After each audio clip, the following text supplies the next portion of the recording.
New tonight, we are digging further into the Legionella outbreak that hit Marshall County a few months ago. The bacteria, as we learned, can be serious, even deadly. KCCI Chief Investigative Reporter Suzanne Banky tells us what worked and what some residents say was lacking. I've spent the last 2 months following up on the outbreak that hit north and central Marshalltown. People are frustrated and a big question's not answered. What was the source of Legionella?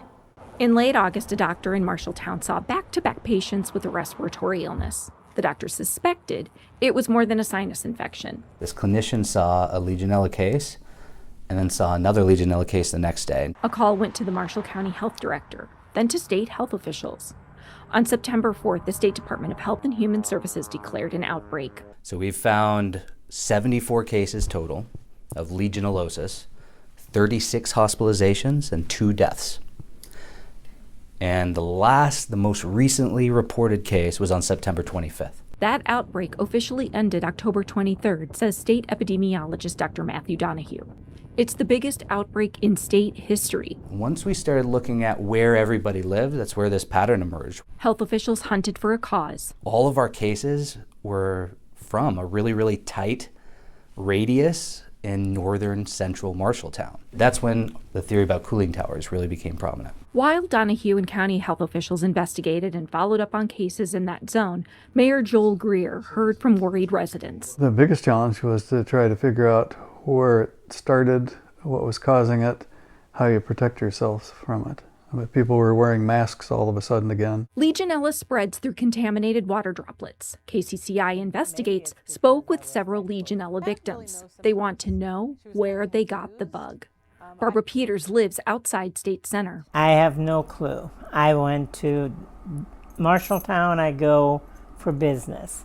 I do the banking there, and I go pick up my grandchildren. Residents tell us they want answers. Greer wanted answers too. The lack of information was the biggest issue in that whole scenario. His message to state leaders is to work with the local elected officials. That's where people look to get answers and tell us what you know and what you can tell us and how soon we can expect to be getting better answers. Dr. Donahue says he also wanted to get that answer. I really wanted to find that smoking gun too and be able to say this is exactly what it is.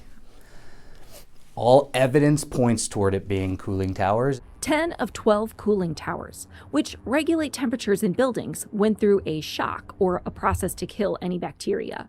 2 others are offline for the winter season. Greer says the city weathered a tornado, the derecho, and the pandemic.